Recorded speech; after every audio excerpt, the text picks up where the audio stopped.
In Episode 4, titled Build Your Audio Study Plan, we take a practical turn and design a learning routine that fits how you actually move through a week.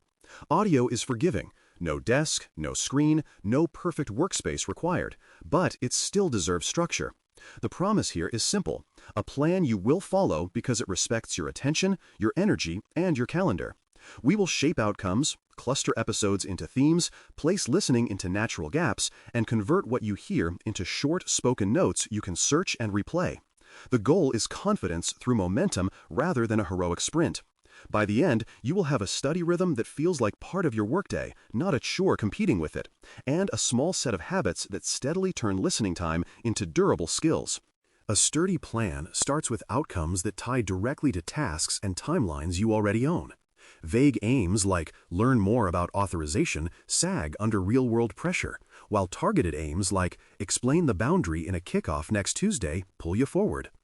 Name a few deliverables on your horizon: drafting a system security plan section, preparing a reuse brief, or answering a sponsor's control question, and pair each with a date you cannot move easily.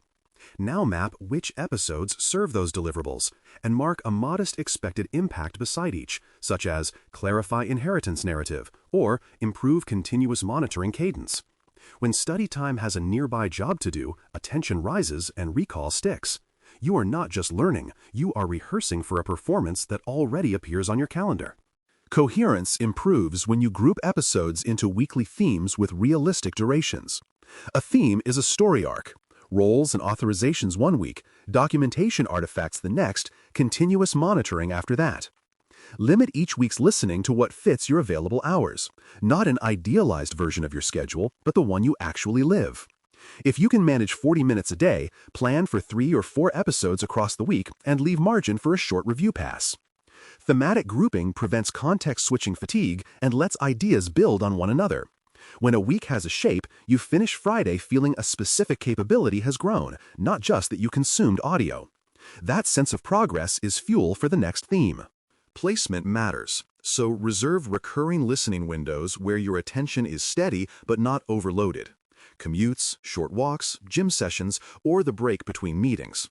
Put the windows on your calendar as real events and label them with the week's theme.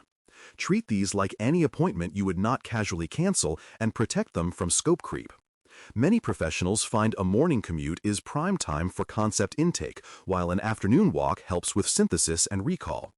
The precise slot is personal. What matters is that it recurs and feels natural.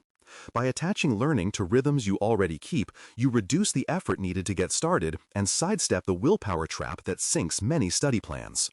The fastest way to convert listening into understanding is to speak a one-sentence summary immediately after each session.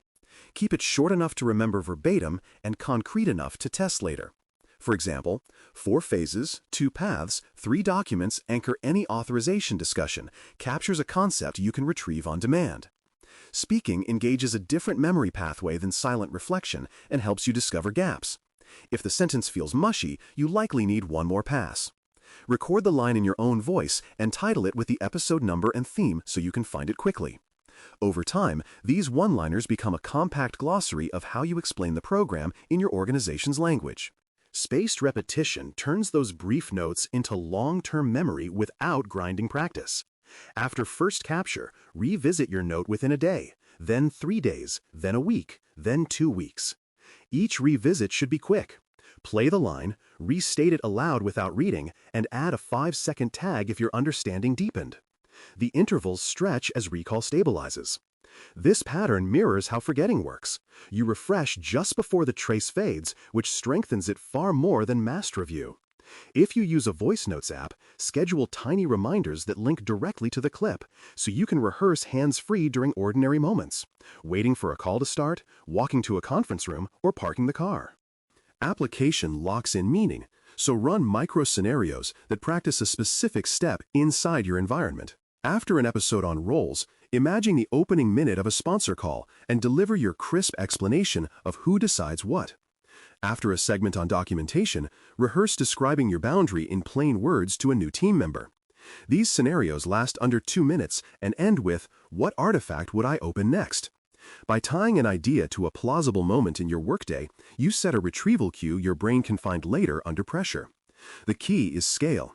Keep scenarios tiny and frequent so they remain easy to do anywhere. Small wins compound, especially when they mirror the situations that matter most to you. To make repetition effortless, record quick audio checklists that future you can follow without thinking. A checklist might be a 30-second sequence. Identify the role, name its deliverable, state the decision right, point to the artifact. Another might cover a document pass, confirm date, version, owner, boundary paragraph, inheritance mapping. Speak them in your natural cadence and keep them punchy. When a real task appears, play the relevant clip and follow along while you work. This is not about formality. It is about lowering the activation energy so good practice happens even on a busy day. The biggest benefit is consistency. Your explanations and reviews will sound the same on Monday morning and Thursday night. Speed alone does not create mastery, so avoid cramming and trade brute force for reflection paired with action. Long single-day binges feel productive and look heroic on a calendar, but retention collapses without sleep and spaced returns. A steadier rhythm, short daily sessions with micro-scenarios and spoken summaries, builds a lattice where new ideas connect to old ones. When you finish a listening window, take 10 seconds to name where you will touch the idea next: a meeting, a ticket, a diagram, or a status note.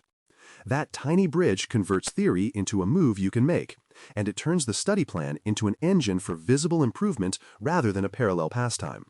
Measurement keeps the plan honest, and weekly spoken milestones make measurement fast.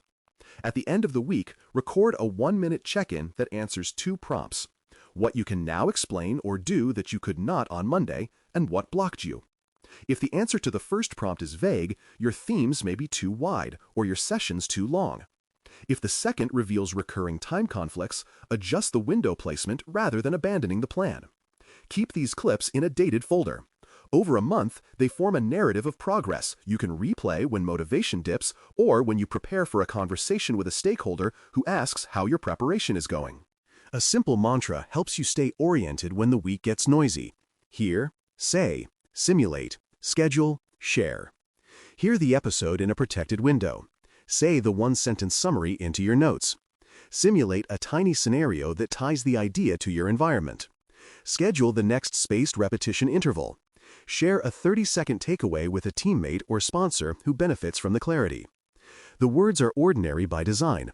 They are easy to remember under stress and map directly to actions that fit in minutes, not hours. When fatigue arrives, and it will, repeat the mantra and do the next small step.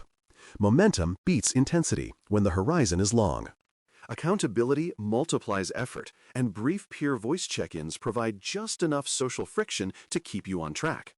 Ask a colleague for a 2-minute weekly exchange where each of you shares a takeaway you recorded and one blocker you plan to clear. Keep it friendly, not evaluative, and rotate who speaks first. Many teams discover that the act of preparing the clip creates focus, while hearing another person's framing broadens their own mental model. This is light touch by design, no extra meetings and no slide decks, just 2 professionals staying honest about a plan they chose to follow. Over time, the habit becomes part of your week's closure ritual. Clarity likes concision, so perform a quick recap by listing your next 3 learning actions aloud.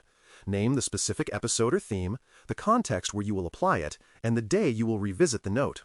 This is not a task list to admire. It is a spoken commitment you can compare against next week's check-in.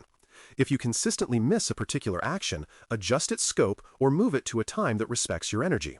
The act of saying the actions in full sentences matters.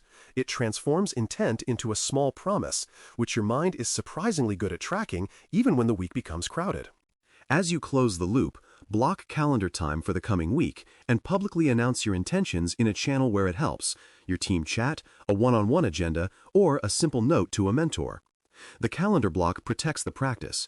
The announcement invites gentle accountability and, sometimes, unexpected help.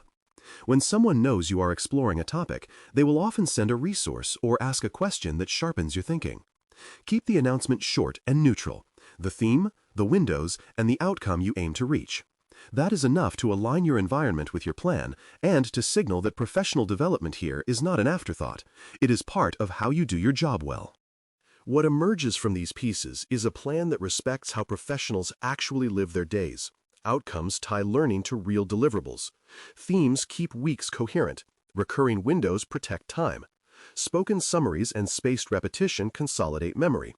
Micro-scenarios and audio checklists inject practice into the day. Reflection replaces cramming, and small measurements keep you honest. The mantra provides a compass, peers add light accountability, and a public commitment locks the plan to the calendar.